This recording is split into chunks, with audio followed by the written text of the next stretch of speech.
Hey guys, I am in Dajia County, just outside of Taichung City in Taiwan. I'm here for the Mazu Festival, which is the biggest religious festival in all of Taiwan. Today is the second last day. There's going to be a big martial art performance here. Meeting a few of my YouTube friends.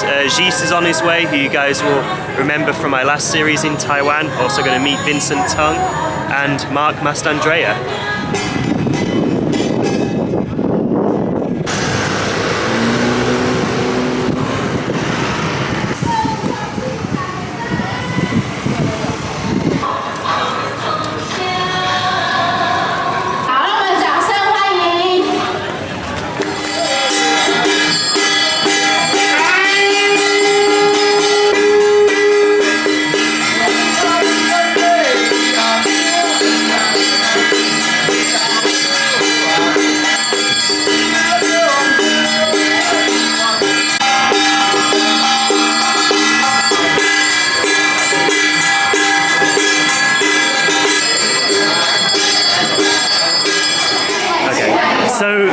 So now you're putting these little tags on the flag?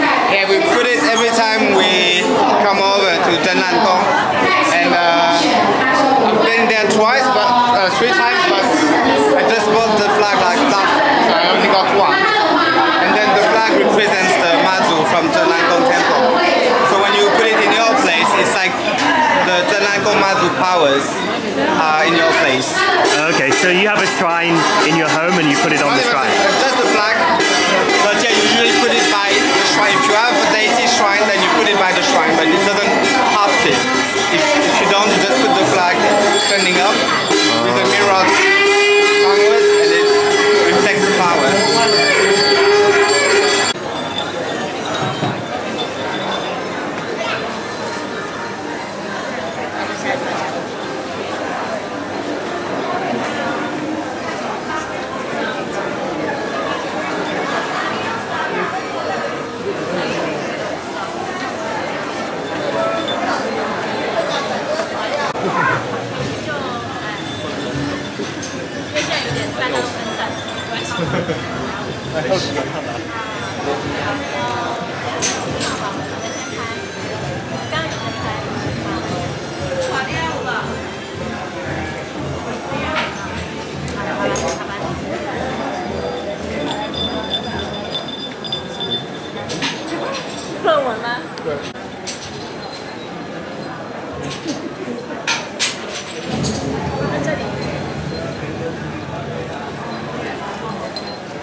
So I thought maybe you could explain to us what exactly the Mazu Festival is and what are we doing?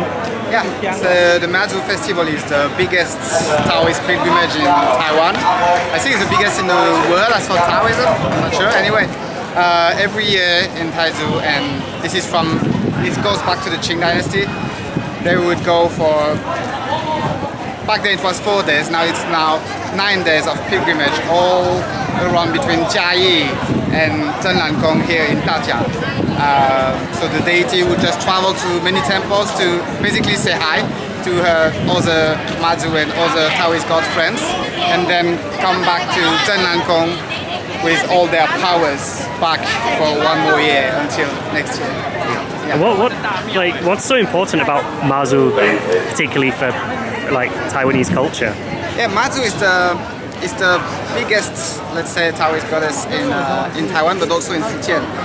She's basically a goddess of the sea, and since many Taiwanese came from Fujian, then all these gods are linked together, and so that Mazu is very important in Taiwan. She's one of the biggest deities of the island.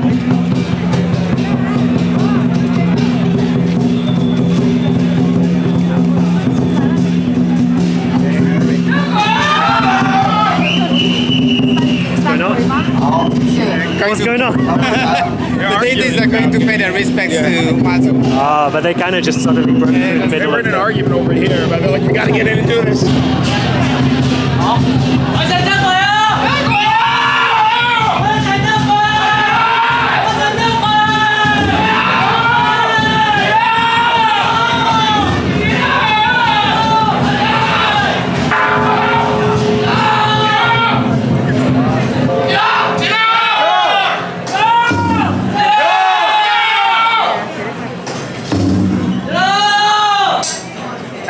it was a little bit rushed, but I want to get a little shout out for your channel. So tell us real quick, like about Walk Drop and what you guys are doing. And Oh yeah, so we have a YouTube site called Walk Drop, and Simon Lockett and myself, we teach. Simon particularly teaches how to make traditional Sichuan and Chinese food cuisine, and I give a Chinese medicine background to a lot of it, because a lot of the traditional Chinese medicine or traditional Chinese culinary are connected with traditional Chinese medicine. And so our goal is to kind of promote that and bring that back, and especially for people out there who are doing sports and kung fu, this is great to help you stay healthy through the seasons, recover from injury, and things like that. So definitely come follow us. If any of you guys really like Monkey Steel's Pizza and you guys do kung fu, then you guys will find this channel be right up your alley. So, yeah. And also you're doing the Tangwu Ge course as well for Bagua, Yeah, right? so I'm teaching, Simon and I started teaching Tangwu Ge Bagua online, where we're teaching through a site that Vincent May set up, and it's phenomenal. They teach Hunggar, they teach a bunch of other things. We're teaching the Bagua as we learned from our Shifu in Beijing, Shu Shu Shi, so it's an old Beijingian style Bagua. So check that out as well. Thanks, man.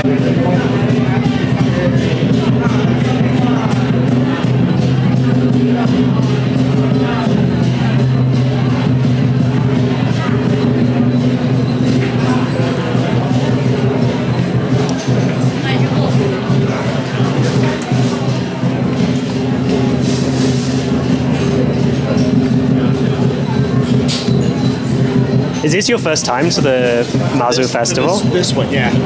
Although I've done the Xiaowangchuan before in Tainan. Yeah. Yeah, you should go to Xiaowangchuan. That's Xiaowangchuan wild. is so wild. Yeah. They build a whole boat that can literally cross the Taiwan Strait and they burn it. Damn. And then you sit there and watch it. This is also for Mazu, right? For Mazu and yes, for Mazu and a number of 没有 other. 啦，王爷是王爷。 Well, it's one, yeah, but it's also Mazu because it Yeah, affects 但 Mazu. 是王爷是 the other character, and also the 小琉球. Do you know 小琉球? There's another Little Okinawa. island. Yeah. Just right here. Okay, we go to do non-golf film. Oh yeah, yeah.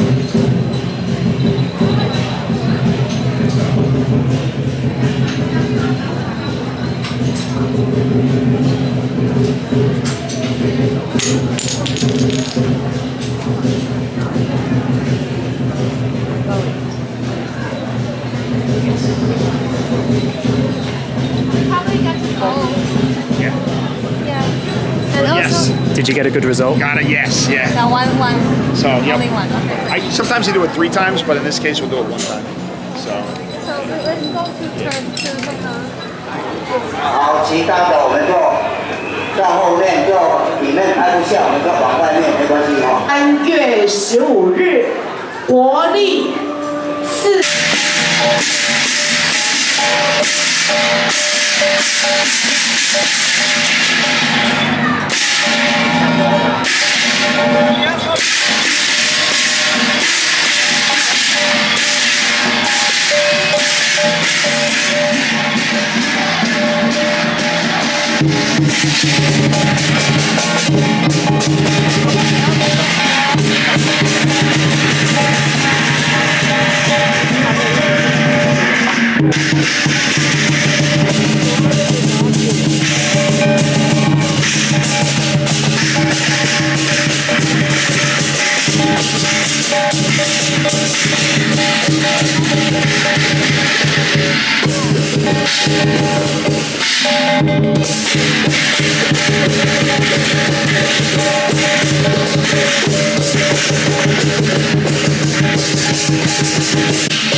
们掌声鼓励。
掌声，掌声，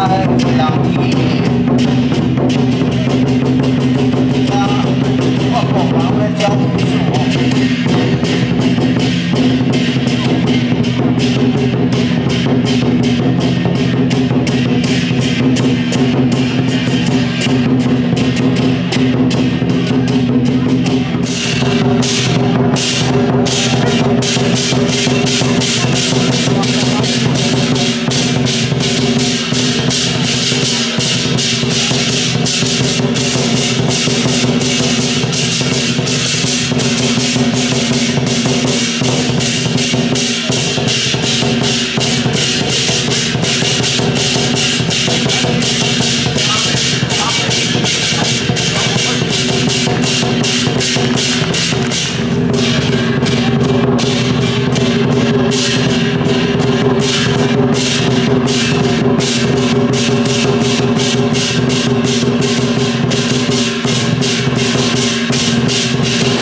Is this your first time to this festival, right? Yeah. This is my first time in Dajia.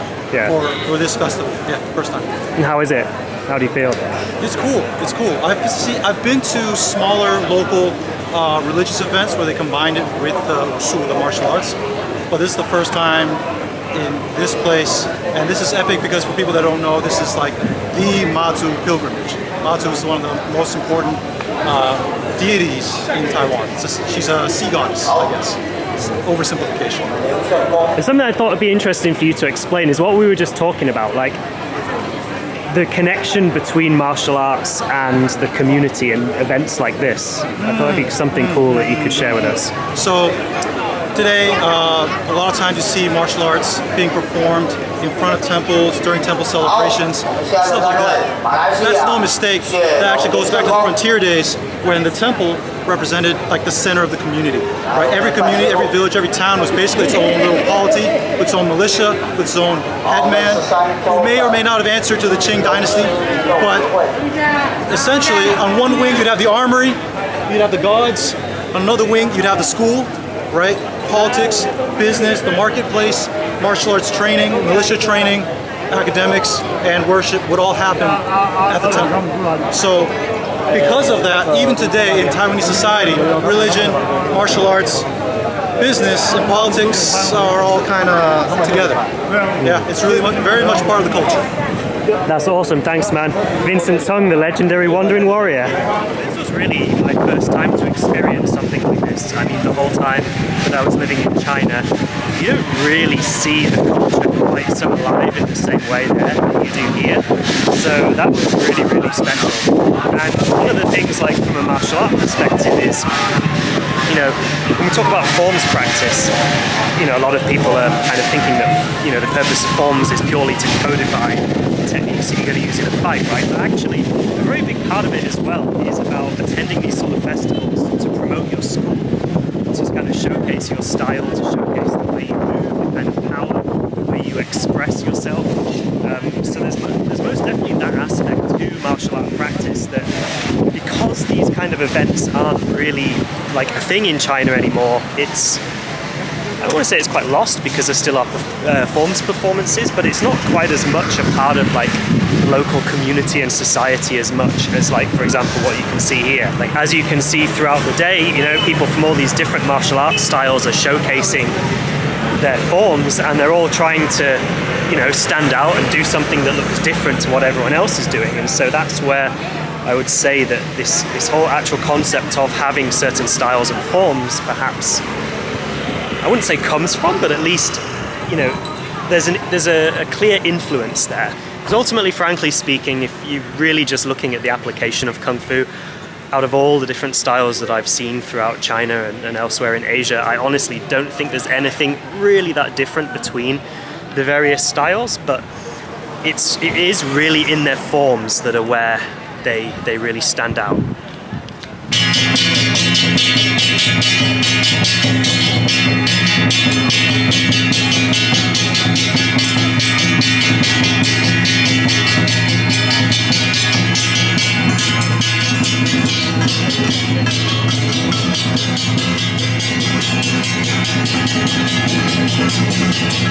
Hãy subscribe cho kênh